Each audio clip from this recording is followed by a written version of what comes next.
सूली पर जो तूने किया, मेरा दाम लगाया कर चुका दिया। हार से तबाती जिंदगी, मेरा जय बनकर तू आ गया। सूली पर जो तूने किया, मेरा दाम लगाया कर चुका दिया। हार से तबाती जिंदगी, मेरा जय बनकर तू आ गया। अब डर की कोई जगह नहीं, यीशु सिर्फ तो तेरे प्यार में, तेरे मेरे बीच में रासिक जीत है। तेरे मेरे बीच में रासिक जीत है। तेरे मेरे बीच में रासिक जीत है। दुश्मन का जब हुआ हमला, तूने डाल बनकर की सुरक्षा। पलकों में मुझे छुपा लिया, मेरा युद्ध तूने खुद ही लड़ लिया। दुश्मन का जब हुआ हमला,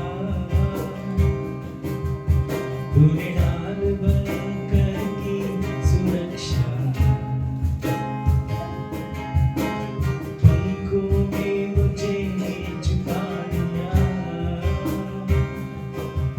मेरा युद्ध तूने खुद ही लड़ लिया। मैं अब बना विजेता से बना, तेरे बलिदान से। तेरे मेरे बीच में रासिक जीत है। तेरे मेरे बीच में रासिक जीत है। तेरे मेरे बीच में रासिक जीत है।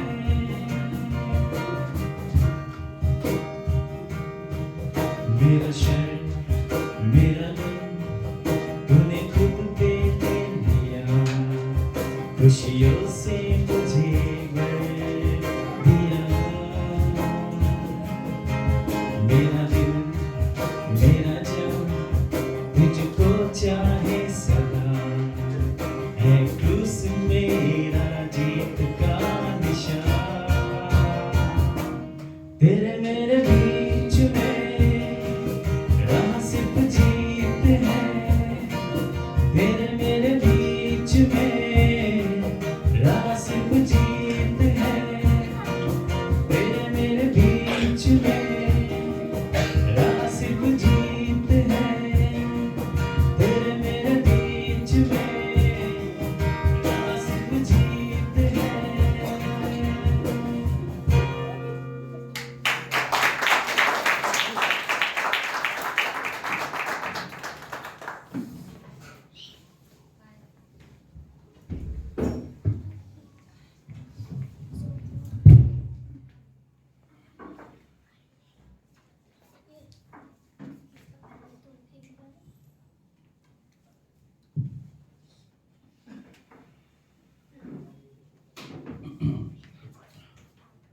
मित्रों, थोड़ा समय के बाद मेरा टाइम आएगा, मेरे को और एक गाना रहेगा।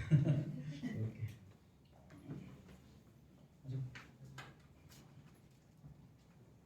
आप लोग सब ठीक है? खुश है? क्यों खुश है? वो समझे वैसे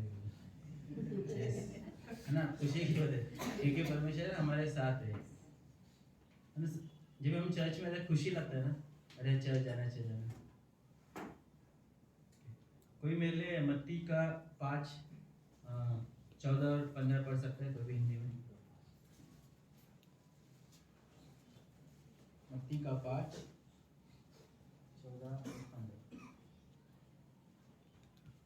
तुम जगत की ज्योति हो। Yes yes. तुम जगत की ज्योति हो। जो नगर पहाड़ पर बसा हुआ है वह छिप नहीं सकता, और लोग दिया जलाकर पैमाने के नीचे नहीं परंतु दीवट पर रखते हैं, तब उस घर के सब लोगों को प्रकाश पहुंचता है। उसी प्रकार तुम्हारा उजियाला मनुष्य के समान चमके, कि वे तुम्हारे भले कामों को देखकर तुम्हारे पिता की जो स्वर्ग में है बड़ाई करे। जैसा हमने इसमें देखा है कि है ना, किसके बारे में बात कर रहा है? ज्योति के बारे में बात कर रहा है ना। हमने बहुत बार ये वचन पढ़ा रहेगा कि अब ज्योति के बारे में, है ना, कि हम क्या है, परमेश्वर के लिए ज्योति है ना। तो मैं ये पढ़ रहा था कि हमें लाइफ में क्या करना है कि एक ज्योति, बहुत तरीके के ज्योति से हम बात कर सकते हैं ना, मगर हमें एक सच्चा ज्योति कैसे हम लोगों को बता सकते हैं, है ना। तो ये ज्योति है कि जो परमेश्वर का वचन, है ना, किसको भी समय मिलता रहेगा कि परमेश्वर का वचन बता सकता है। क्या चीज़ में बता सकते हैं?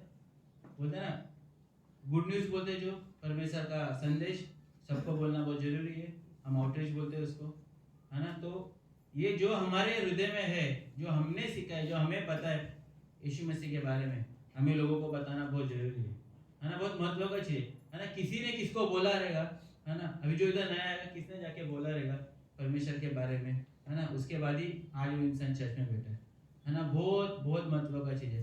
कारण कि जब यीशु मसीह जब सड़क जा रहा था, जाने से पहले क्या बोला? मेरे बारे में बताओ। मेरे बारे में मतलब जैसा यीशु मसीह का जीवन चेले लोग ने देखा था, वो जाके लोगों को बताना, और हमें भी वो चीज़ लोगों को जाके बताना। क्या बताना? कि परमेश्वर का अच्छी चीज़ जो किया, और सबसे बड़ा चीज़ क्या था जो परमेश्वर ने हमारे लिए बलिदान दिया, है ना। तो जो ये इसमें बता रहा है, जो उजाले के बारे में बता रहा है कि जिस जिसको पता है ना, कोई कोई लोग होता है ना। मैंने कभी कौन से चीज़ लोगों को देखा है कि वो क्या कहते हैं, जिसको परमेश्वर के बारे में पता है, यीशु मसीह के बारे में पता है, वो नहीं बताते लोगों को जाके, है ना। मगर क्या करते हैं, अपने ही संगीत में रहते, बाहर जाके लोगों को नहीं बोलते, मगर, है ना। तो ये जो वचन में बता, जो हमारा उजाला है क्या है ना, जो हमारा उजाला क्या, जो परमेश्वर है ना, परमेश्वर उजाला है हमारे लिए, परमेश्वर सॉरी यीशु मसीह उजाला। उसका मतलब ये है कि जो यीशु मसीह ने हमारे लिए किया, यीशु मसीह ने क्या बोला? लोगों को जाके सुसमाचार बताओ। किसके नाम पे? यीशु मसीह के नाम पे। और क्या करो? उन्हें विश्वास दिलाओ। तो है ना, हम सब खुश है कि हम परमेश्वर में, हम यीशु मसीह में। अभी भी बहुत सारे लोगों जिसे यीशु मसीह के बारे में पता नहीं, है ना, कोई आया नहीं यीशु मसीह क्या है, मगर हमें ये बताना बहुत जरूरी है। तो एक तरीका का एक उजाला है वो, जो परमेश्वर के बारे में, यीशु मसीह के बारे में हमें लोगों को बताना जरूरी। कोई कोई लोग क्या कहते हैं, जो दिया जैसा कि, है ना, एक खटिया के नीचे रख दिया है ना। और उजाला हमें उजाला है क्या? परमेश्वर का ज्योति हमें है, मगर हम क्या कर रहे हैं, उसको लोगों को नहीं बता रहे। वो हम क्या कर रहे हैं? खटिया के नीचे रख रहे हैं। और कोई कोई है, बहुत सारे जन है हमारे इसमें, कि मैं मानता कि हम सब, हमारा जो परमेश्वर का जो गुड न्यूज़ है वो हम हमेशा ऊपर रहते, कि लोगों को दिखे, लोगों को पता चले क्या है यीशु मसीह, है ना। अभी हम देखते हैं बहुत सारे लोग को यीशु मसीह के बारे में बहुत सारे को पता चल रहा है, और बहुत सारे लोग को पता भी नहीं है। तो हमें क्या करना है ना। कभी कभी हम सोचते हैं यीशु मसीह का, क्योंकि ऐसा होता है यीशु मसीह का हमें क्या बताना, क्या संदेश देना है ना। तो वो हमें जानना बहुत जरूरी है ना। जैसे कि हमको ये जानना जरूरी है, ये इतना इंपॉर्टेंट क्यों है कि यीशु मसीह ने हमारे लिए क्रूस पर मरा है ना। और क्या किया हमारे लिए, पापों के लिए। ये हाथ पे खिले खाए, सर पे मुकुट पहना है, और पैर पे खिला खाया, और भाले पे क्या है, सॉरी पेट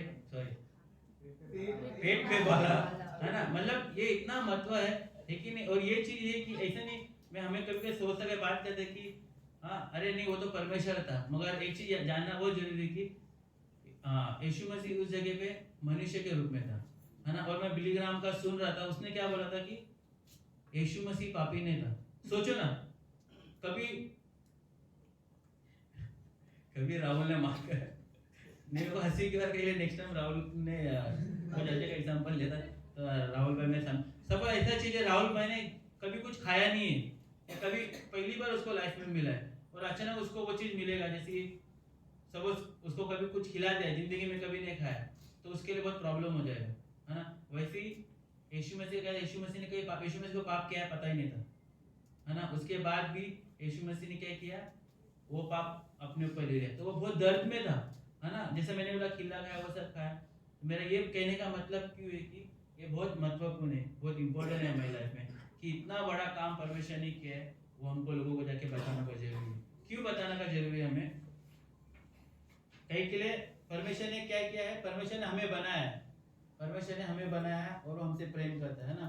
शुरुआत में हम देखे क्या बाइबल क्या कहते हैं कि परमेश्वर ने सबको बोल के बनाया और हमें क्या अपने हाथों से बनाया, है ना। परमेश्वर नहीं चाहता कि वो इंसान है जो मेरे से जुदा हो, नहीं चाहता। बहुत बहुत बोलते हैं, बहुत गंभीर बात है ये सब, सोच बहुत इजी लगता है कभी कभी, मगर सोचने जाएगा बहुत बहुत इंपॉर्टेंट बात है।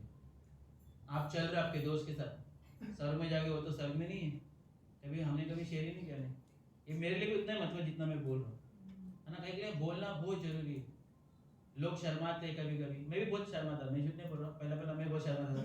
जब पैसा हमको फ्राइडे ऑफिस के लिए लेके जाते थे, मैं सीरियसली ऑफिस के लिए जाता था, मगर मेरे को ऐसा तो मैं ऐसे ही पैसा देखे तो हम लोग बॉयस मस्ती जैसा रहता था, पैसा देखे तो एक्शन कर रहे कर देते, मगर नहीं करते। मगर अभी मुझे समझ में आता है कि लोगों का लाइफ बचाना, है ना, कोई नर्क में जाने से बचाना कितना महत्वपूर्ण है ना। ये हमें बहुत जानना बहुत जरूरी है। तो इसमें यही लिखा है, तो है ना, क्या था, एक जो लाइट रहता है, वो लाइट क्या है, परमेश्वर का गॉस्पेल, है ना। हर तरीके का लाइट रहता है, मगर ये लाइट में ये कहना चाहूँगा कि परमेश्वर का गॉस्पेल भी लाइट से भी बहुत बढ़कर है ना। क्या हुआ था, एक राजा रहता है और एक गरीब रहता है, उसके पास भी उजाला था, मगर दुनिया का उजाला था। उसके पास भी क्या था, उजाला था, मगर दुनिया का उजाला था। जैसे कि लाजरस और जो रिच मैन हम बोलते, उसमें क्या हुआ कहानी में, जो लाजरस जो था उसके पैर में लगा हुआ था और कुत्ते लोग उसको आके चाटते थे, है ना। क्या होता था, उसको खाना नहीं मिलता, जो कचरे में पड़ा रहेगा वो खाता था, और राजा क्या था, अपना अच्छी जिंदगी जीता था लोगों के लिए। ओ राजा कितना अच्छा है, बाप रे बाप, उजाला है कितना अच्छी जिंदगी में, है ना। मगर उसमें क्या रहता है, दोनों जन मर जाते हैं, है ना। तो लाजरस क्या करता है, नर्क में जाता है ना। नहीं, मेरा लाजर नर्क में जाता है, नहीं ना, सर में से चेक कर सकता हूँ। हाँ, क्या होता है, लाजरस स्वर्ग में जाता है और जो धनी इंसान रहता है वो नर्क में जाता है ना। हम वचन पढ़ेंगे ना, तो ये चीजें, तुम कितना भी महान काम कर लो, तुम कितने भी बड़े बड़े चीज कर लो, तुम्हारे पास धन है, दौलत है, सब कुछ है ना, मगर आपके यीशु मसीह का संदेश नहीं है ना, तो आप स्वर्ग में जा सकते। ये हमें लोगों को बोलना बहुत जरूरी है। तुम कितना भी काम करो, कुछ करो, हाँ मसीह में है, मसीह को लेके तुम अच्छा काम कर रहे हो, वो तो अलग बात है ना। परमेश्वर आपके साथ है। मगर एक चीज है, कोई लोग क्या कहते हैं, मैं तो इसका भला करता हूँ, है ना। कोई दूसरा बोलते कहते नहीं, मैं जब भी पूनम दीदी का भला करता हूँ मतलब मैं अच्छा हूँ, है ना। एक कौन सा तो है जिसमें मानते कि हम किसी और का भला करते थे, उसके नजर में मैं भगवान हूँ, मगर ऐसा नहीं है। जब तक आप यीशु मसीह को विश्वास नहीं करते हो, वो इंसान स्वर्ग में नहीं रहेगा। तो लाजरस का भी ऐसे ही हुआ। क्या हुआ कि लाजरस रिच मैन का क्या हुआ, वो जो अमीर इंसान था, अमीर आदमी था, वो नर्क में गया, और नर्क में जाने के बाद क्या हुआ, वो ये बोलने लगा लाजरस को, अरे लाजरस को नीचे भेजो, मेरे जो भाई लोग हैं उनको संदेश बताने। कहीं के लिए वो मर गया तो नर्क में था, और वो बोलने लगा, मगर इधर क्या हुआ, अब्राहम ने क्या बोला, नहीं, जो इधर का ऊपर नहीं जाता, ऊपर का नीचे। सो जो नर्क ऐसी जगह है ना, बाइबल में लिखा है, वो एक बूंद के लिए बोला, एक बूंद मुझे दे दे मेरे जीभ में, क्या होगा, हाँ सोचो, एक बूंद। अब एक बूंद से हमारे हमको सोचो, सोचने की बात है, इधर कितना खतरनाक हो सकता है ना। हम तो धन्यवाद देते यीशु मसीह का कि हमारे लिए आया। पहले जमाने में तो बहुत स्ट्रिक्ट था, मगर यीशु मसीह आने के बाद क्या हुआ, हमें बहुत अनुग्रह मिल रहा है। तो हमें क्या करना है, ये लोगों को बताना बहुत जरूरी है ना। जैसे लाजरस ने क्या किया, तो लाजरस के कहानी से हमें ये पता चलता है कि हम कितना ही भला काम करें या कितना ही अच्छा करे, बुरा करे, मैं इतना दान करो, उतना दान करो, यीशु मसीह को जानने से पहले की बात कर रहा हूँ, तो कुछ भी सब कुछ व्यर्थ है जब तक आपके जीवन में यीशु मसीह नहीं। तो हमें लोगों को बोलना बहुत जरूरी है ना। जैसे कि आप रेवलेशन प्रकाशित वाक्य का 7 और 9 में पढ़ेंगे, परमेश्वर ने यीशु मसीह, वो आप पढ़ोगे ना, उसमें एक विजन दिया है कि क्या हमें क्यों परमेश्वर का संदेश बांटना जरूरी है। है कि एक दिन ऐसा होगा परमेश्वर के सामने सब, है ना, सब लोग, हर जाति, हर भाषा के लोग, इंडिया पाकिस्तान सब एक दिन परमेश्वर के सामने खड़े हो गए, है ना। एक विजन है, एक योजना है। वो योजना हम कभी कैसा पूरा कर सकते हैं? जो योजना जो परमेश्वर यीशु मसीह ने हमें दिया है, वो योजना हम कभी पूरा कर सकते हैं जब भी हम लोगों को जाके बोलेंगे, है ना। मत्ती 28 में क्या कहा है कि परमेश्वर ने, यीशु मसीह ने, कि जाके मेरे बारे में जाके बताओ, मेरे नाम से बपतिस्मा लो, है ना, उन्हें उद्धार में लाओ। और क्या कहा है कि जब तुम जाओगे तुम्हें डरने की जरूरत नहीं, मैं तुम्हारे साथ हूँ, है ना। परमेश्वर है ना। ऐसा होता है कि जो मोदी बोलते हैं ना, पार्लियामेंट में जाएगा तो हम उसको बिंदास जाने, उसके साथ हम जाएंगे तो हमको जाने मिलेगा। अरे दीपक भाई और मैं अकेले जाएंगे तो हमको बाहर से भगा देंगे, गेट में भी एंट्री नहीं देंगे, है ना दीपक भाई, पूछेंगे भी नहीं, कौन सीधा भगा देगा हमको। मगर उस जगह हम मोदी के साथ जाएंगे तो सब हमको देखते रहेंगे, अरे कौन है दीपक भाई, कौन है, हम कौन है। तो वैसे ही है, परमेश्वर 28 में ये कह रहा है कि परमेश्वर ने वो अधिकार हमें दिया है कि तुम जाओ लोगों को बताओ, है ना। वो अधिकार हमें दिया है, जाके हमें क्या करना है, लोगों को बताना है ना। तो ये बहुत जरूरी, जैसा तो हम ये बोलते हैं जैसा पौलुस के पास भी उजाला था, है ना। उसको भी पता था, पहले बहुत पढ़ा लिखा था, बोलते बहुत अच्छा था, मगर उसके बाद यीशु मसीह का उजाला नहीं था, जब तक यीशु मसीह ने उसको अपना उजाला दिया। उसके बाद उसने क्या किया, लोगों को जाके बताया, है ना। उसके देखो कितना उसने बाइबल लिखा है, चैप्टर लिखा है, सॉरी, है ना। क्योंकि उसने लोगों को बताने के बाद उसका अपना ताशी जो निनवा जाने वाला था, है ना, उसको क्या संदेश ही कर, परमेश्वर ने जाके उनको गॉस्पेल सुनाओ, है ना। वो डर के मारे नहीं गया, तो भी परमेश्वर ने उसको भेजा। पुराने नियम में लिखा है। सोचो वो इतना महत्वपूर्ण है। तो यीशु मसीह भी खुद हमारे पास आके जाने से पहले बोल के जा रहा है, जाके लोगों को मेरे बारे में बताओ। क्या बताना, परमेश्वर का चमत्कार जो किया है, और स्पेशल क्या बताना, जो हमारे जो पाप है, हम कैसा परमेश्वर के सामने हमारे पाप को एक्सेप्ट कर सकते हैं, है ना, कि आज से मैं आपके लिए चलना चाहता हूँ। तो वो बहुत महत्वपूर्ण है। इसके लिए हम धन्यवाद देना चाहते हैं कि मेरी माँ है, उन्हें परमेश्वर का वचन उन्हें किसने सिखाया था, सुनाया था, जैसे पास्टर के रिलेटिव में ही। तो उसकी वजह से आज भी मैं भी क्रिश्चियन हूँ और मैं खुश हूँ, और मैं धन्यवाद देता गॉड को कि मैं राइट जगह पे हूँ, और मैं मानता हूँ सब जो है राइट जगह। और ये भी कहना चाहूँगा कि ये भी सोचो कि जो आपके आसपास के लोग हैं, जो काम वाले, है ना, किसको नहीं पता, उनको एक बार बताने की कोशिश करो। मानता बहुत डिफिकल्ट होता है, कोई मजाक उड़ाते हैं, अरे तू पैसा देके क्रिश्चियन हो, मगर उनको सच्चाई नहीं पता। सच्चाई बताना जरूरी है। अच्छा काम करो, कुछ भी करो, और जब तक यीशु मसीह का आप विश्वास नहीं रखते, आप कन्फेस नहीं करते हो कि मैं यीशु मसीह आपके पीछे चलना चाहता हूँ, जब तक इसके पास भी साथ नहीं है। ओके, धन्यवाद देते यीशु मसीह, आप महान हो, सर्वशक्तिमान परमेश्वर। हम प्रार्थना करते हैं कि यीशु मसीह, जो भी आपकी आज्ञा है यीशु मसीह, जो आपने कहा है कि आप हमारे साथ रहोगे, हमें बताना है, इसलिए आपका आने का समय कभी भी हो सकता है। हर जाति के लोग यीशु मसीह, हर खून के लोग यीशु मसीह आपके सामने आके खड़े हैं यीशु मसीह। धन्यवाद देते कि यीशु मसीह सबके लिए हम प्रार्थना करते हैं, आशीष देते हैं यीशु मसीह। सबको आप प्रोत्साहन करना कि यीशु मसीह कभी भी मौका मिले हम आपके बारे में बता सकें, इसके लिए हम प्रार्थना करते हैं। धन्यवाद देते हैं यीशु मसीह के नाम से, उनको सुने नहीं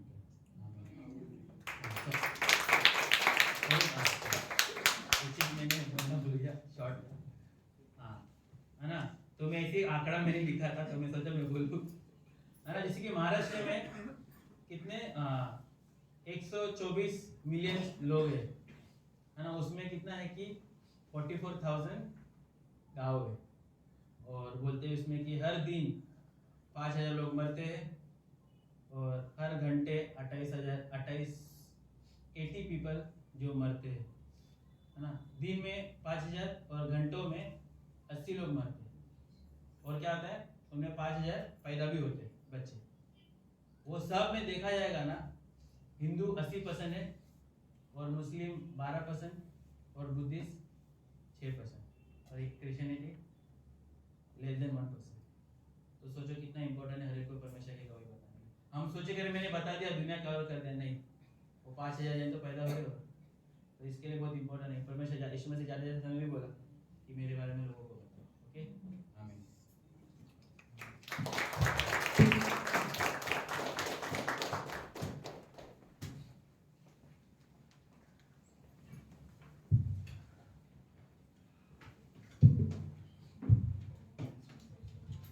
ओके,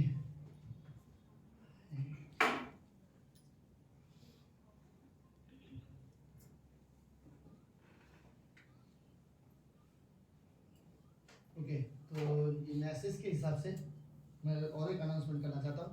अब फ्राइडे राइट, फ्राइडे 6:30 बजे हम लोग जोगेश्वरी ईस्ट में मिलते हैं आउटरीच के लिए। अगर आना चाहते हैं तो आ सकते हैं।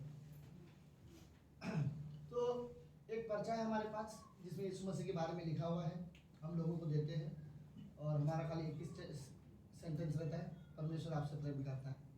अगर किसी के पास समय हो तो हम उससे और अच्छे से बात कर सकते हैं, अगर नहीं है समय तो वो पर्चा लेके पढ़ सकते हैं। उसमें यीशु मसीह के बारे में जो जो बोला था वो उसमें लिखा हुआ है। कई सारे लोग पढ़ते हैं, कई सारे लोग नहीं पढ़ते, कोई बात नहीं। सो ओके, अब अपनी जगह पे खड़े होते हैं वचन पढ़ने के लिए। वेरी गुड मैसेज सॉरी, ये आवाज शायद आज ज़्यादा सुनना पड़े आपको।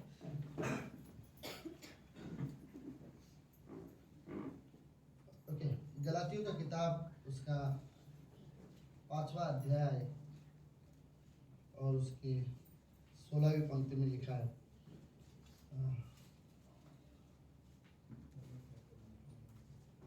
गलातियों का 5:16 इसमें लिखा है, और मैं कहता हूँ आत्मा के अनुसार चलो तो तुम शरीर की लालसा किसी रीति से पूरी न करोगे। अगर आप आत्मा के अनुसार चलते हो तो आप चाहकर भी अपने शरीर की अभिलाषा कभी पूरा नहीं कर पाओगे। और एक पंक्ति है, पहला तीमुथियुस का 4था अध्याय और उसकी 7वीं पंक्ति। 7वीं पंक्ति में लिखा है, पर अशुद्ध और बुढ़ियों की सी कहानियों से अलग है। सबको पता है बुढ़ियों की कहानी क्या होता है? हाँ, बुढ़ियों की कहानी कभी सुने? लोग बोलते हाँ हाँ, दादियों की कहानी होते है ना, ऐसा होगा तो ऐसा होगा, वैसा होगा, तो एक कहानी बन जाता है और फिर लोग उस पर विश्वास करने लगते हैं और उसी के अनुसार करने की कोशिश। चलो मैं कुछ वीडियो की कहानी आप लोगों को बताने की कोशिश करता हूँ शायद। ओके, जिस दिन दुल्हन की शादी होती है या दूल्हे की शादी होती है, उस दिन रात को घर से बाहर नहीं निकलना चाहिए उनको, कुछ ना कुछ अशुभ होगा। राइट, क्यों उसी दिन क्यों होगा? उससे पहले कभी कुछ नहीं होगा। जिस दिन शादी हो उसी कल शादी है, अगर आज रात को मैं बाहर घूमा तो मेरे लिए अच्छा नहीं है। आज के दिन बोला जाता है उसको 24 घंटे घर के अंदर ही रहो, सुरक्षित रहो। तो ऐसी कहानियों को बोला गया है जिसमें कोई सच्चाई नहीं है। ओके, सो पौलुस तिमुथियुस को बोलता है ऐसे ऐसे बुढ़ियों की कहानी को सावधान रहे, जो कुछ भी बोलते हैं लोग विश्वास करते हैं। वो बोलता है कि अशुद्ध और बुढ़ियों की कहानी से अलग रहे और भक्ति की साधना कर। जो वर्ड है भक्ति, एक्चुअल ट्रांसलेशन वो बोलता है कि आत्मिकता, गॉडलीनेस, राइट, परमेश्वर की तरह करने की कोशिश करो। जो वो चीजें मन लगा, जो चीजें परमेश्वर को पसंद है। किसी की कहानियों के हिसाब से मत जाओ, परमेश्वर के हिसाब से जीवन जियो। राइट, तो आज आत्मिक जीवन के बारे में मैं कुछ चीजें आप लोगों के साथ बात करना चाहूंगा। मेरे पास 20 मिनट है, 15-20 मिनट। प्रार्थना करते हैं। प्रभु यीशु, हम धन्यवाद देते हैं आज के दिन के लिए और इस सुंदर समय के लिए। आप रियली पवित्र गॉड हो, पवित्र परमेश्वर हो, आप जीवित हो गॉड। धन्यवाद प्रभु, जो वचन आज हमने सुना कि ज्योति हमारे अंदर है, आपकी ज्योति हमारे अंदर है। इस कमरे में हर एक इंसान जो आप पर सच में विश्वास करता है, उनमें ज्योति है। शायद ऐसा हो सकता है कि हम में से कुछ लोगों ने अपनी ज्योति को खाट के नीचे रखा है, जिसके वजह से लोगों को प्रकाश नहीं दिखाई दे रहा हो।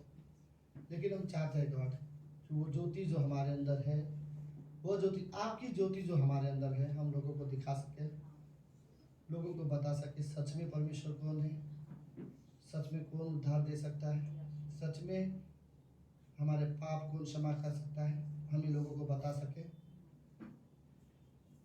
आप हमारी मदद करना। आज के शाम की सभा के लिए प्रभु धन्यवाद। प्रार्थना यीशु मसीह के नाम से करते हैं, आमीन आमीन। आप सब लोग बैठ सकते हैं।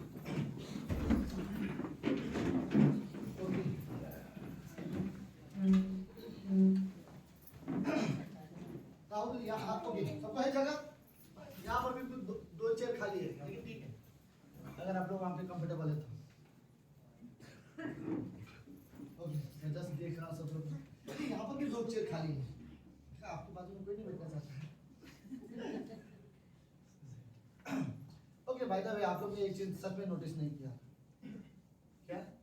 आज मेरी मम्मी आई है। ओके, मेरी मम्मी का स्वागत करते हैं।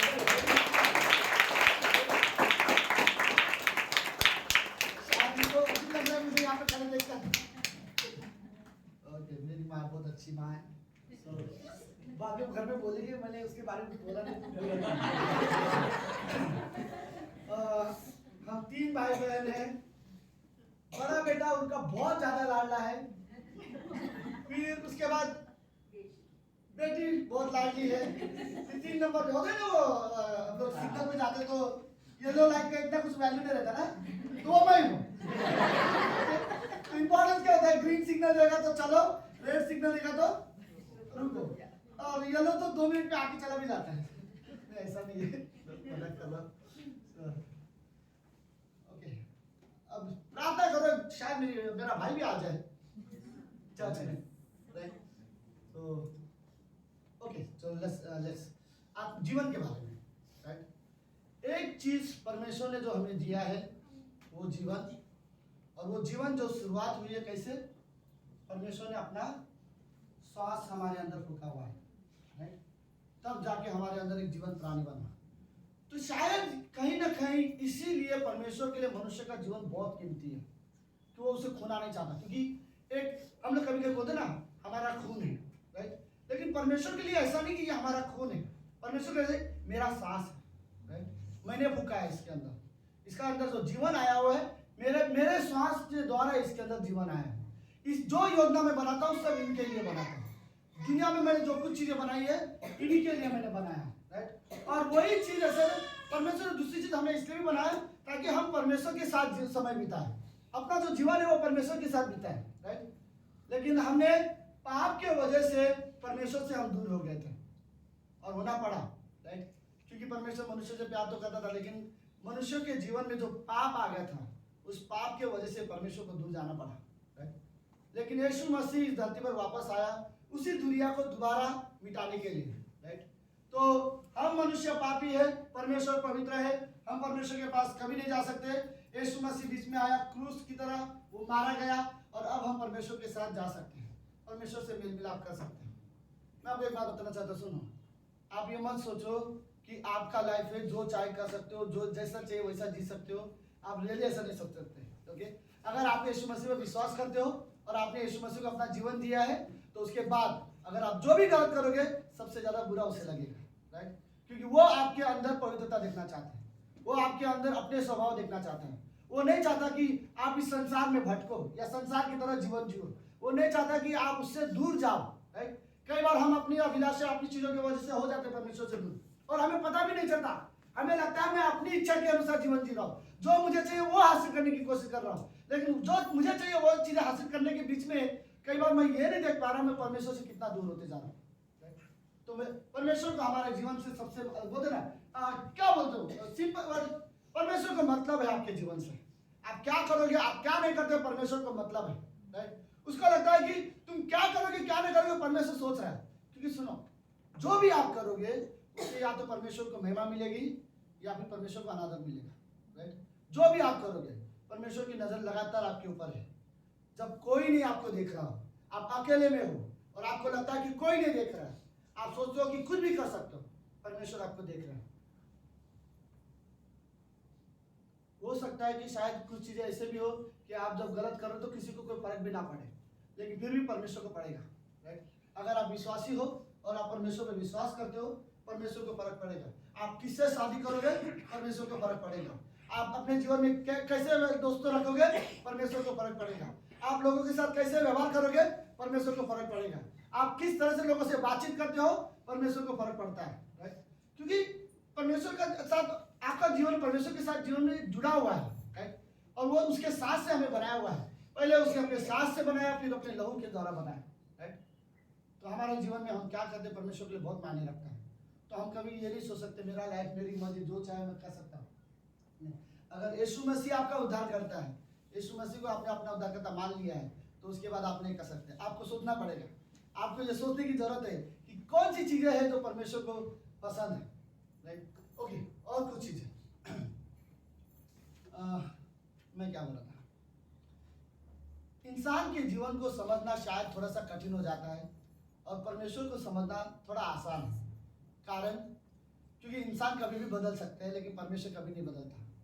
परमेश्वर जैसा है वैसा हमेशा रहेगा, तो वो बदलता नहीं है, तो इसलिए उसको समझना बड़ा आसान है। लेकिन एक इंसान को समझना थोड़ा मुश्किल हो जाता है क्योंकि इंसान कभी भी बदल सकता है, लेकिन परमेश्वर अपने स्वभाव में कभी नहीं बदलता, राइट? लेकिन मैं कुछ चीजें मैं रियली सोचा था, मैं जस्ट लिख रहा था अपने, किसी इंसान को अगर अच्छे से समझना है और जानना है तो उसके लिए आप क्या क्या देखोगे उसके अंदर? दो तीन चीजें मैंने लिखे हैं। अगर मुझे किसी इंसान को जानना है तो उसके अंदर मैं क्या देखूंगा? पहली चीज, मैं नोट्स नहीं देखना चाहता मैं डायरेक्ट बोलने की कोशिश करना चाहता हूँ। ओके, तीन ऐसी चीजें एक इंसान को जीवन को समझना है तो, राइट, कि उसका जीवन कैसा है। पहली चीज हम ये सोचते हैं कि उसके हृदय कैसा है, राइट?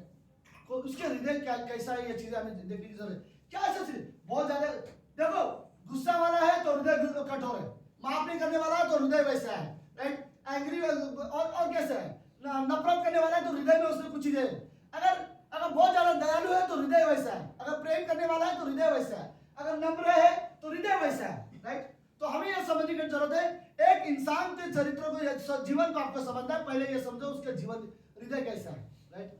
और दूसरी चीज अगर आपको उसके अंदर देखना है कि एक इंसान को, तो ये देखो उसकी सोच कैसी है, राइट? एक इंसान को पूरी तरह से समझने के लिए उसके हृदय को समझो, उसके बाद उसकी सोच को समझो, ये क्या सोचता है, लोगों के लिए क्या सोचे, दूसरे लोगों के लिए क्या सोच रखता है, राइट? उसकी सोच क्या है, उसकी सोच से पता मेरे बारे में क्या सोचता है, दूसरे के बारे में क्या सोचता है, उसकी सोच के बारे में हम लोग कैसी सोच उसके बारे में है, बहुत ज्यादा चालाक है या जस्ट सच्चाई के साथ है, उसकी सोच में क्या है, राइट? तो सोच को दूसरी चीज हम उसको समझने की कोशिश करते हैं।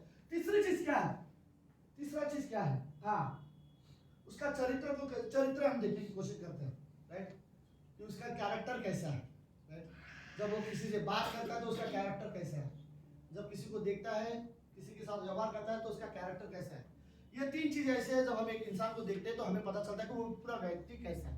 मैं ये तीन चीज क्यों बोल रहा हूँ, इसलिए परमेश्वर के विचार हम जानते हैं कि वो क्या सोचता है, राइट? उसके विचार हम जानते हैं, वो हमारे बारे में सोचता है, राइट? वो हमसे, उसके चरित्र हम अच्छे से जानते हैं। वो सर्वशक्तिमान है, वो बोलते ना, वो प्रेमी परमेश्वर है, अनुग्रहकारी परमेश्वर है, दयालु परमेश्वर है, वो पवित्र परमेश्वर है, उसका चरित्र हम जानते हैं। वो कभी झूठ नहीं बोलेगा, कभी गलत न्याय नहीं करेगा, वो हर एक इंसान से प्यार करने वाला परमेश्वर है और हम सब उसको जानते हैं, यह उसका चरित्र है। लेकिन एक चरित्र परमेश्वर का और है जो शायद हम कलीसिया में ज्यादा बात नहीं करते। परमेश्वर को गुस्सा भी आता है, जब विश्वासी गलत करते हैं परमेश्वर को गुस्सा आता है। बाइबल में यीशु मसीह को गुस्सा आया है, बाइबल में परमेश्वर को भी गुस्सा आया। परमेश्वर को, हाँ, परमेश्वर प्रेमी है, दयालु है, अनुग्रहकारी है, लेकिन परमेश्वर को जब पता है कि कुछ लोग गलत करते जा रहे हैं, परमेश्वर को गुस्सा भी आता है, राइट? एक टाइम आएगा, मैं आपको सच बोलता हूँ, एक टाइम आएगा परमेश्वर गुस्से में, बोलते ना, न्याय के समय में वो अपना गुस्सा दिखाएगा, राइट?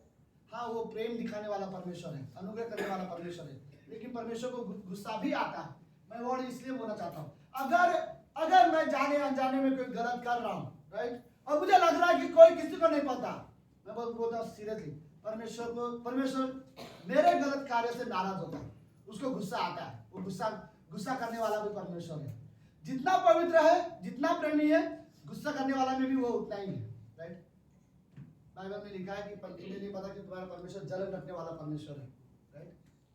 और वो जलन इसलिए रखता है, उसको गुस्सा आ जाता है, राइट? यीशु मसीह को भी गुस्सा आया था, ओके? तो परमेश्वर को समझना हमें बहुत आसान है, क्योंकि उसका चरित्र हम जानते हैं, उसके विचार हमें पता है, और उसका जो दिल है वो भी हमें पता है। क्योंकि जब यीशु मसीह धरती पर था, उसने कैसे लोगों के साथ व्यवहार किया सब हम जानते हैं, राइट? सो ये एक चीज है, ओके? अगली चीज है, मुझे एक कहानी पसंद है। याद है, एक फरीसी इंसान मंदिर के अंदर और एक चुंगी लेने वाला दोनों प्रार्थना कर रहे थे।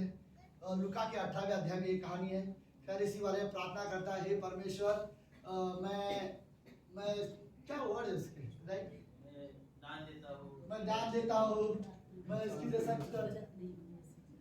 चलो हम लोग गलत ना बोले। लुका का, चलो कोई बात नहीं, मुझे कोई जल्दबाजी नहीं है, मेरे पास अभी भी 10 मिनट है। लुका का 18 अध्याय 9वीं पंक्ति में, ओके, उसने उनसे जो अपने ऊपर भरोसा रखते थे और कि हम धर्मी हैं, दूसरों को तुच्छ जानते थे, यह दृष्टांत कहा। सुनो क्या क्या दृष्टांत क्या? 2 मनुष्य मंदिर में प्रार्थना करने के लिए गए, एक फरीसी था और एक चुंगी लेने वाला था। फरीसी खड़ा होकर अपने मन में यो प्रार्थना करने लगा, हे परमेश्वर, मैं तेरा धन्यवाद करता हूँ, मैं दूसरे मनुष्य के समान अंधेर करने वाला, अन्यायी, व्यभिचारी नहीं और न इस चुंगी लेने वाले के समान हूँ। मैं हफ्ते में 2 बार उपवास रखता हूँ, मैं अपनी सब कमाई का 10वां हिस्सा भी देता हूँ। परंतु चुंगी लेने वाले ने दूर खड़े होकर स्वर्ग की ओर आंखें उठाना भी न चाहा, वरन अपनी छाती पीट पीट कर कहा, हे परमेश्वर, मुझ पापी पर दया कर। फिर यीशु मसीह ने कहा, मैं तुमसे कहता हूँ, वह दूसरा नहीं परंतु यह मनुष्य धर्मी ठहराया जाकर अपने घर गया, क्योंकि जो कोई अपने आप को बड़ा बनाएगा वो छोटा किया जाएगा, जो अपने आप को छोटा बनाएगा वो बड़ा किया जाएगा। अपने जीवन में हम क्या चाहते हैं, राइट? ये कहानी यीशु मसीह ने उनसे कहा था, जिन्हें लगता है कि मैं कुछ काम कर कर धर्मी बनता हूँ, राइट? अगर किसी को लगे एक धार्मिकता जो परमेश्वर को पसंद नहीं है, वो स्वधार्मिकता, जो इंसान को लगता है कि मैं अपने आप में धर्मी बनाऊं, ये धार्मिकता परमेश्वर को नहीं पसंद है, राइट? ये धार्मिकता के खिलाफ परमेश्वर है। और फरीसियों को कई बार ऐसा लगता है, कई सारे नियम मानने की वजह से हम धर्मी बने हैं, और परमेश्वर को ये धार्मिकता सच में नहीं पसंद है। कोई व्यक्ति को परमेश्वर बोले, कैसे धर्मी बन सकते हो तुम मेरे सामने, राइट? पाप के बाद कैसे तुम मेरे सामने धर्मी बन सकते हो? कोई धर्मी नहीं बन सकता। रोमियो की किताब में परमेश्वर बोलते हैं, एक भी धर्मी नहीं है, सबने पाप किया है, सब नरक जाएंगे, एक भी धर्मी नहीं है, राइट? और सबने पाप किया हुआ है और एक भी उससे धर्मी नहीं मिला। लेकिन कुछ लोगों को लगता है हम अपने जीवन में ये नहीं सोच सकते कि हम अपने इससे धर्मी बने हैं, राइट? तो ओके, तो आत्मिक जीवन के लिए विश्वासी को कुछ चीजें जो जरूरत है, राइट? मैं उस आत्मिक जीवन के बारे में बात करना चाहता हूँ। ओके, ये चीजें मैं जस्ट कुछ चीजें से मैच करने की कोशिश कर रहा था कि आत्मिक जीवन अपने ताकत से नहीं जिया जा सकता, लेकिन आत्मिक जीवन जीने के लिए कुछ चीजें हमें जरूरत है। ओके, लेट्स मेरे पास और 6-7 मिनट है, सब लोग है? ओके, ओके, इफिसियों का 5वां अध्याय में इसमें कुछ चीजें हैं, एक्चुअली सॉरी, 3 चीजें। ओके, सब लोग हैं? ओके, तो देखो इफिसियों का 5वां अध्याय 14वीं पंक्ति में इसमें 3 ऐसी चीजें हैं जिसे मैं बोलूंगा एक आत्मिक जीवन जीने के लिए जो जरूरत है। परमेश्वर क्या बोलना चाहता है? ओके, इफिसियों का 5:14 बोलता है, इस कारण वह ये कहता है कि सोने वाले जागो और जाग रहा है। ओके, कुछ मेरे हिंदू बाइबल जागो है। ओके, सोने वाले जागो और मुर्दों में से जी उठ, तो मसीह की ज्योति तुझ पर चमकेगी। पहली चीज ये है, ओके, अगर आपको आत्मिक जीवन जीना चाहते हैं तो सबसे पहले उठो, जागो, राइट? देखो, आपको क्या लगता है आत्मिक जीवन ऐसे जिया नहीं जा सकता एक ठंडे हृदय के साथ, कि मेरे अंदर कोई जोश नहीं है, ना आराधना के लिए जोश है, ना प्रार्थना के लिए जोश है, ना बाइबल पढ़ने के लिए जोश है, ना सुसमाचार प्रचार करने के लिए जोश है, ना संगति के लिए जोश है। ये सारी चीजें सुनकर ऐसा लगता है कि ये बोरिंग वाली चीजें है, और फिर तुम्हें लगता है तुम आत्मिक जीवन जी रहे हो, राइट? फिर इस तरह से आत्मिक जीवन नहीं जिया जा सकता। फिर पौलुस उन लोगों को बोलता है जो क्रिश्चियन है लेकिन परमेश्वर के कुछ भी नहीं करना चाहते, बड़े आराम से बैठे बैठे क्रिश्चियन लाइफ जीना चाहते हैं, घर में बैठे बैठे, उनको पौलुस बोलता है सो मत, उठो और जाग जाओ, राइट? उठो और जागो और परमेश्वर के लिए जीवन जीने की कोशिश करो। अगर तुम्हें आत्मिक जीवन जीना है तो सोते सोते आत्मिक जीवन नहीं जिया जा सकता। तो हमें उठने की जरूरत है, हमें रियली जागने की जरूरत है। अगर मुझे रियली प्रार्थना और इन चीजों से, या प्रार्थना बोलो या बाइबल पढ़ने के लिए बोलो, इन चीजों से मुझे थकान होती है या बोर हो जाता हूँ, मुझे जानने की जरूरत है। सुनो, 1 हफ्ता हो जाता है अगर आप अपना बाइबल नहीं खोल रहे हो तो जागो, राइट? हर दिन अगर आप प्रार्थना नहीं कर रहे हो, सच में जागो। फिर कैसे क्रिश्चियन हो कि हम लोग प्रार्थना भी नहीं कर पा रहे, राइट। और ये तो फिर शैतान की विक्ट्री है, राइट, कि क्रिश्चियन लोग प्रार्थना ही नहीं कर रहे। बाद में मैं एक बात बताता हूँ, अगर आप प्रार्थना नहीं कर रहे हो ना, आप सुरक्षित क्रिश्चियन नहीं हो, राइट।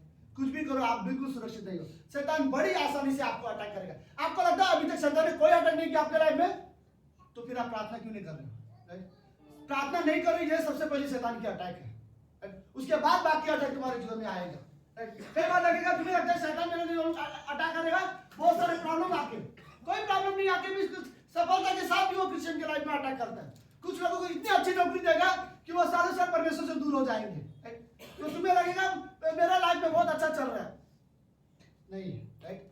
ऐसे विश्वासी को पौलुस बोलता है कि जागो और उठो, राइट। कुछ ना कुछ हमें अपने आप से बात करना पड़ेगा। मैं अपने बारे में जानता हूँ, मैं सोते सोते अच्छा क्रिश्चियन लाइफ या आत्मिक क्रिश्चियन लाइफ नहीं जी सकता, मुझे जानने की जरूरत है, राइट। मेरे अंदर जब आराधना होती है तो मुझे सीरियस होने की जरूरत है, जब प्रार्थना करते हैं तो मुझे सीरियस होने की जरूरत है। मैं अपने बाइबल के साथ सीरियस होना चाहता हूँ और मैं सच में पढ़ना चाहता हूँ परमेश्वर के बारे में, और दिन भर में मैं चाहता हूँ कि याद भी रखो। और इतना ही नहीं, मैं लोगों के साथ संगति भी करना चाहता हूँ। परमेश्वर के बारे में बात करना मुझे पसंद है और मैं बात करना पसंद करूंगा, राइट। तब मैं अगर ये चीजें मैं नहीं कर रहा हूँ तो मैं अपने आप को बोलूंगा मुझे जानने की जरूरत है, राइट। इमेजिन करो अगर पौलुस जैसा व्यक्ति सोया होता तो क्या वो नया नियम हमारे पास खाली आधा किताब ही होता, राइट। जेल में था सिलास के साथ, वो वहां पर आराधना करता है, राइट। उसे वो वहां पर भी वो आराधना कर रहा था। पर मैंने कई सारे पौलुस की जगह वो लिखे थे। पौलुस को लोगों ने पत्थर से मारा, गांव वालों ने, कि वो यहाँ पर यीशु मसीह का प्रचार कर रहे हैं, तो कईयों ने उसे पत्थर से मारा और आत्महरा पड़ा हुआ था। लोगों को लगा ये मर गया तो उन्होंने छोड़ दिया उसको वहां से। जब पौलुस के दोस्त आए उठा के देखे तो उसमें उसकी जान थी। उसको उठाया, पानी पिलाया, पौलुस उठा, बोला चलो दूसरे वाले गांव में जाते हैं, ये लोग नहीं सुनेंगे, राइट। और दूसरे गांव में जाके वो प्रचार करता है। सोचो वो बहाना दे सकता था, आज मुझे लगा 1 महीना हम छुट्टी ले सकते हैं, राइट। वो उसी वक्त उठा और उसी वक्त जाके प्रचार कर रहा है। सुनो, सीरियसली मैं बोला चाहता हिंदी चर्च, क्या आप महीने में एक बार भी किसी को नहीं बताते यीशु मसीह आपसे प्रेम करता है, किसी को, राइट। फिर जानने की जरूरत है, राइट। अगर मैंने किसी को भी नहीं बताया यीशु मसीह के बारे में कि परमेश्वर आपसे प्रेम करता है, यीशु मसीह आपके लिए मारा गया और वो तीसरे दिन जीवित हुआ, अगर कोई आपके पाप क्षमा कर सकता है तो वो सिर्फ यीशु मसीह है, इतने शब्द अगर आप किसी को बता रहे हो तो काफी है, राइट। अगर नहीं तो फिर हम लोग आप उसको प्रयास दे सकते हो, लेकिन आप उसे बता सकते हो, राइट। इसके बगैर मुझे नहीं लगता कि मैं आत्मिक जीवन जी सकता हूँ, राइट। आत्मिक जीवन जीने के लिए सिंपल जरूरत है कि मैं आत्मा के अनुसार चलूं, और ये सारी चीजें आत्मा के अनुसार ही है, राइट।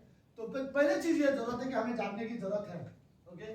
मुझे सुबह कोई बात नहीं, अगर मुझे सुबह उठ के जरूरत है, थोड़ा सा बाइबल पर प्रार्थना करने की जरूरत है, बाइबल पढ़ने की जरूरत है, राइट। हफ्ते में एक बार एक आदमी को तो मैं बता सकता हूँ, नहीं पूरा तरह से बता सकता तो किसी को मैं पर्चा दे सकता हूँ, बोल सकता हूँ यीशु मसीह आपसे प्रेम करता है, राइट। तो पहली वर्ड वो बोलता है कि वो इस कारण कहता है सोने वालों जाग जाओ। वो वैसे सोने वालों को नहीं बात करता, बाय द वे, राइट। वो ऐसे सोने वालों को बोलता है जो अपने आप में बहुत बिजी है लेकिन जिनके लिए परमेश्वर के पास समय नहीं है, वो उनको बोलता है कि सोने वाले जाग जाओ, राइट। तो ओके, अगली पंक्ति क्या बोलते हैं, सुनो। इसलिए ध्यान से देखो कि तुम कैसी चाल चलते हो, ओके। आत्मिक जीवन जीना चाहते हो तो पहले अपनी चाल चलन के बारे में देखो, आप कैसे व्यवहार करते हो, आप कैसे बातें करते हो, आप कैसे लोगों के साथ व्यवहार करते हो, सीरियसली सावधान हो, ओके। सुनो, सबसे ज्यादा आपकी चाल चलन वहां पर मत परखो जो लोग आपको पसंद है उनके सामने आप खड़े होते हो, तो फिर तो आपका चाल चलन व्यवहार अच्छा ही आएगा। सबसे ज्यादा तब परखो जब तुम्हारे सामने ऐसा व्यक्ति खड़ा हो जो आपको पसंद नहीं हो और फिर आपको यीशु मसीह की तरह से स्वभाव करना पड़े, राइट। सबसे बेस्ट स्वभाव यही है, राइट, कि आप किसी को यीशु मसीह के बारे में बात करना चाहते हो तो उससे पहले यीशु मसीह के स्वभाव में जीकर दिखाओ, राइट। उसके सामने यीशु मसीह की तरह व्यवहार करके दिखाओ, राइट। तो चाल चलन बहुत मायने रखता है क्रिश्चियनिटी में, चाल चलन में बहुत मायने रखता है। मैं मान लीजिए बहुत सारी गवाही है, ये बहुत सारे लोगों ने गवाही दी है। कई बार ऐसा होता है कि क्रिश्चियन लोगों में कि वो लोगों ने कभी किसी से प्रचार नहीं किया, लेकिन उनके जीवन को देखकर लोग उनको सवाल पूछते हैं कि आप लोग ऐसे क्यों हो, आप क्यों बदले। और कई बार वो लोग जब जवाब गवाही देना चाहते, जब जवाब देते हैं अपनी गवाही के जरिए, तब सामने वाला उसको सुनकर उद्धार में आता है। तो मैं ये कहना चाहूंगा आपका चाल चलन भी गॉस्पेल बन सकता है, आप कैसे व्यवहार करते हो वो एक सुसमाचार का पत्रिका जैसा हो सकता है।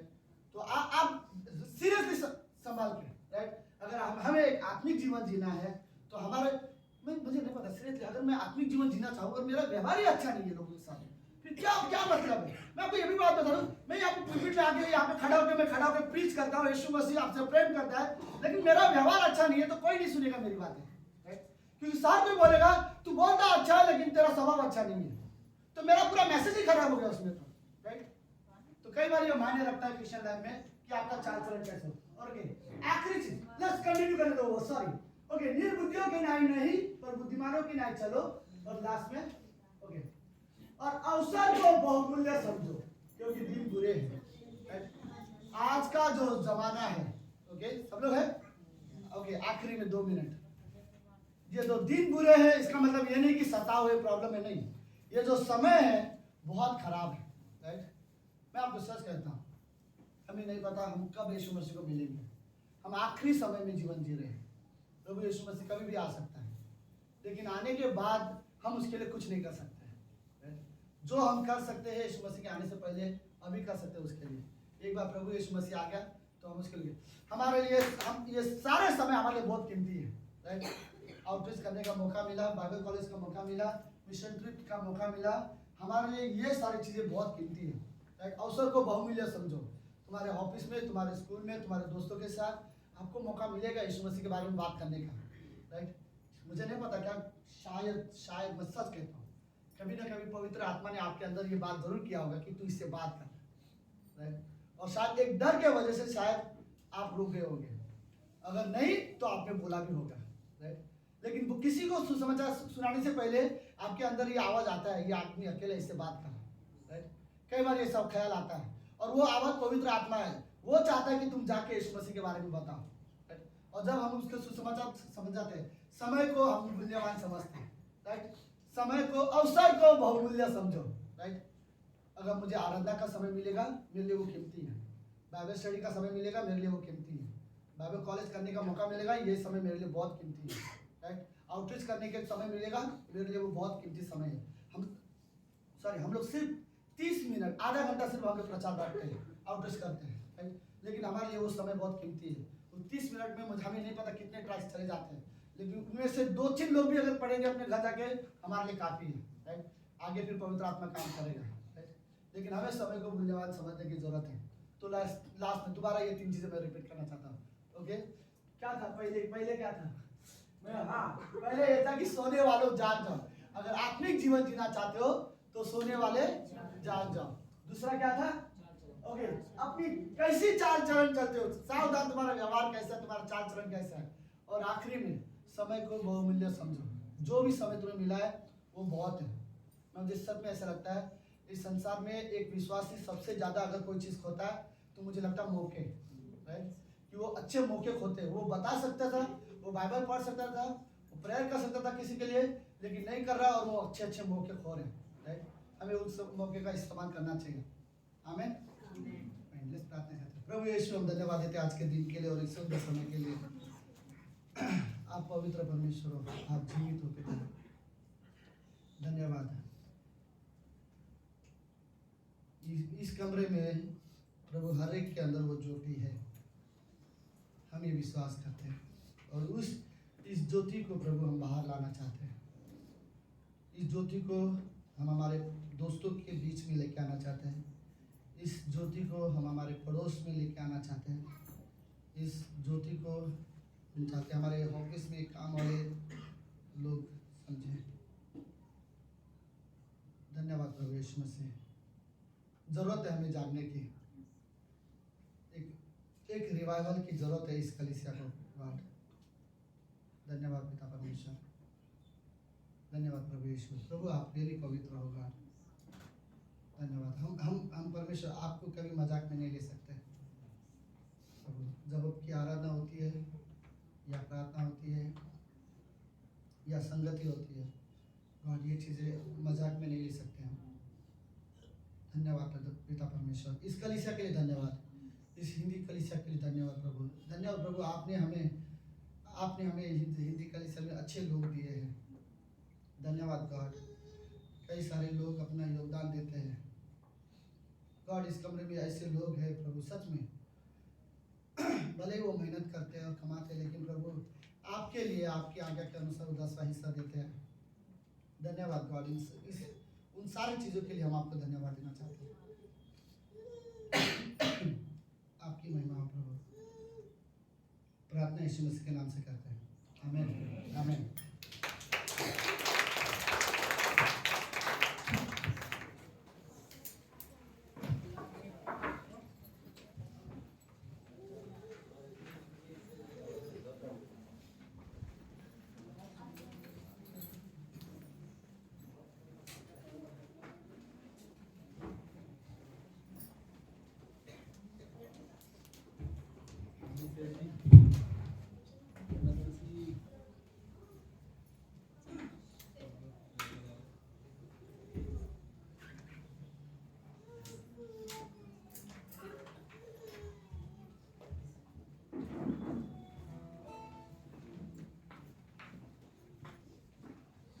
आइए हम स्नान करते हैं।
प्रभु यीशु मसीह, आज के वचनों के लिए प्रभु यीशु मसीह, सच में प्रभु यीशु मसीह, हम वो ज्योति है प्रभु यीशु मसीह जो जगत में चमकते हैं प्रभु यीशु मसीह, सच में प्रभु यीशु मसीह, वो ज्योति आज हमारे पास है प्रभु यीशु मसीह, लेकिन प्रभु यीशु मसीह हमें उस ज्योति को प्रभु यीशु मसीह ऊंचे पर रखना है प्रभु यीशु मसीह, हमें उस ज्योति को प्रभु यीशु मसीह घटिया के नीचे नहीं रखना है प्रभु यीशु मसीह, सच में प्रभु यीशु मसीह हमारे जीवन को प्रभु यीशु मसीह आत्मिक जीवन बना प्रभु यीशु मसीह, सच में प्रभु यीशु मसीह ये मेरा निर्णय है कि प्रभु यीशु मसीह मैं कैसे जीना चाहता हूँ प्रभु यीशु मसीह, लेकिन प्रभु यीशु मसीह आज हमारे अंदर वो आत्मा है प्रभु यीशु मसीह, वो पवित्र आत्मा है प्रभु यीशु मसीह जो हमें सिखाता है वैसे जीवन जीने के लिए प्रभु यीशु मसीह, सच में प्रभु यीशु मसीह हमारे लिए जरूरी है प्रभु यीशु मसीह कि हम वैसे जिए प्रभु यीशु मसीह, हमारे जीवन में वैसे चाल चलन हो प्रभु यीशु मसीह, हम प्रभु यीशु मसीह सोना नहीं चाहते प्रभु यीशु मसीह, लेकिन प्रभु यीशु मसीह हम दुनिया के सामने प्रभु यीशु मसीह वो ज्योति बनना चाहते प्रभु यीशु मसीह जो तूने हमें दिया है प्रभु यीशु मसीह,